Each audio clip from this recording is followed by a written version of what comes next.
My name's Viv and I'm an unseen tour guide. The attractive part of the unseen tours was the fact they were talking about history as well as homelessness, and I've been sleeping rough. My name's Hazel and I was born in London. Hello, welcome to London. My name is Henry. I'm a citizen of Netherlands and I've been living here since '95. I'm Liz. I came to London when I was at college and I met my boyfriend. Jeg skal komme fra Norge, ikke sant? I speak Danish, Swedish, Norwegian fluently. September it was. One week I had about 7 Danish ladies, and I did the whole tour in Danish. But anyway, Bleak House is number 57 to 58 Lincoln's in the Fields. What do you do? Do you teach? No, I'm a tour guide. Oh, you're a tour guide. Do you go them ghosty ones? No, I don't do ghosty ones.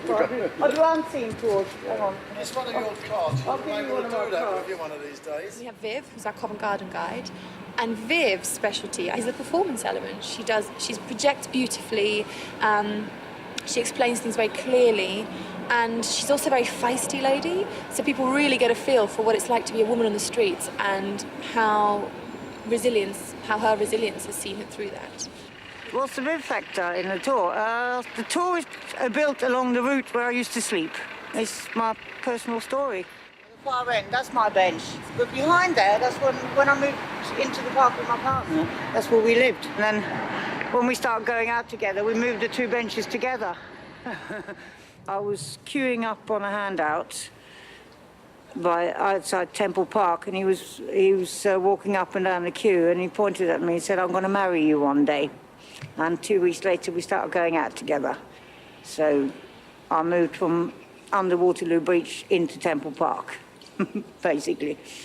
So I moved from under shelter into open air. We didn't used to get visitors from Charing Cross that used to leave all their rubbish outside our door either. If you make your own home from whether it's a tent, a cardboard box, or a wooden pallet, or wherever you got, it's called a bash on the street. The wind comes through in the corners. So what you do is you insulate it with newspaper, and that stops you being cold inside. And you've got like cardboard underneath and with newspapers on top, and you've got sleeping bags on top of that, and then you've got quilts on top of that. The person next to me, he had like a bedroom section and a kitchen section. You know, it was more like the size of a house. Yeah, there used to be about 7 or 8 people living in the park throughout the summer. Sometimes somebody will go off for a few weeks and then come back again a bit later or whatever, but it was usually the same people there. You know Lincoln's in the Fields? Lincoln's in the Fields, Yeah, you know it used to be, it was given to the homeless by an old lady. How long ago was that? 1980, he gave it to the homeless, and it was taken by the council in 1993. I didn't know that. We have Henry, who's our Shoreditch guide. Henry is very devoted to the area where he's lived, and that really comes through. He loves Old Street and East London. One of the most interesting things about him is his very political streak.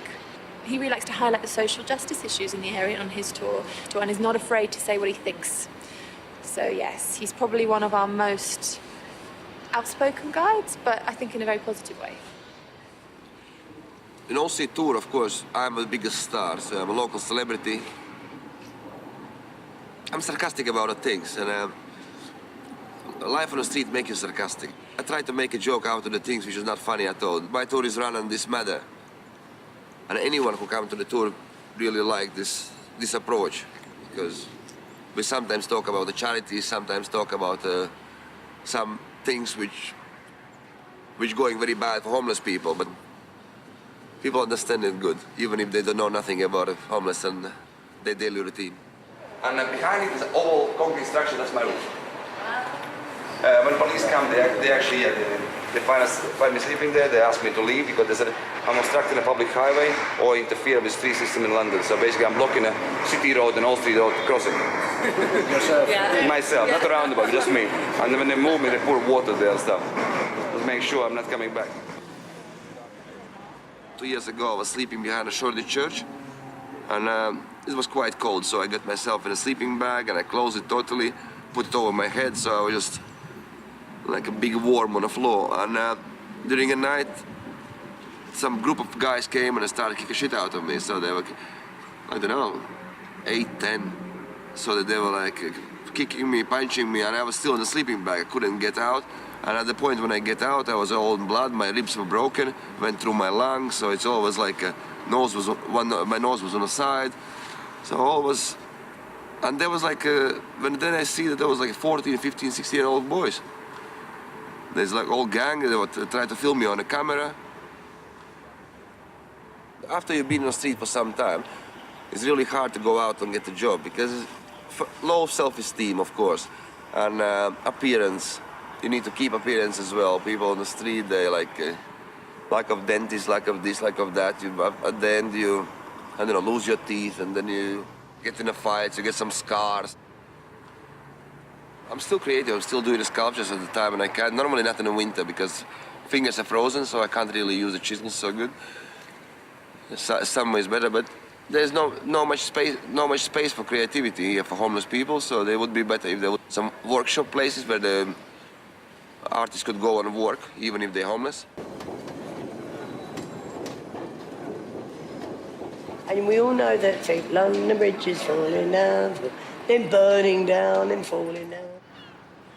Hazel, our London Bridge guide, is a very complex, sensitive, intelligent lady. She was our original guide, and she brings a wonderful warmth and sense of humour to every tour. Her particular unique selling point is her great sense of humour and her ability to build rapport with people on the tour. She really breaks down the boundaries of tour guide and audience. Just completely blurs that boundary and draws people in to who she is. Will you marry me to the guy on the scaffold? If he said yes, he was not hung and they could walk off. Her marrying someone on the scaffold, not being a prostitute anymore, that relieved them of their sins. So they could get away with their, yeah. But what about him? Yeah, they could both go. Yeah. If he said yes, off they went. Yeah, that's an amazing bit of thing I found out about that. It must have been strange. No TV.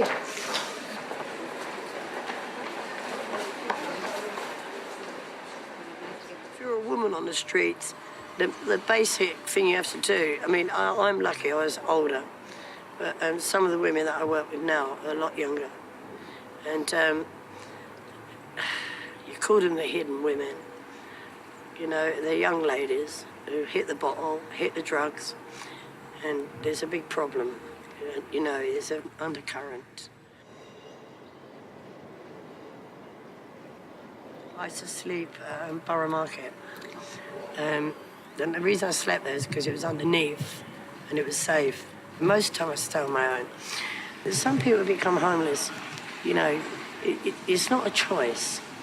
You know, with me it wasn't a choice, it's just saying, it's like it crept up and suddenly there was nowhere. You know, I was sofa surfing, but you can't keep going to friends' places. So, you know, you have to move on. Through the big issue, we were invited, some of us, to go to Brian Adams' studio. And what was funny was that, like, they'd taken all these pics of us, and the guys were staying home. So I started taking the mickey out of them, so we started laughing, you know, because I have to do that. Well, when you reach over the age of 50, you literally have nothing to lose. Not when you've lived the sort of life I have. I feel really fortunate, you know, the things I've been through, to be serious. I think they brought me out as I am, you know, like, you know, always the grinning marks, and I thought it was pretty cool, actually. I thought, when I saw it, I said, well, they could have made me look 20 years younger, but then again, I'm not, so it was all right, yeah.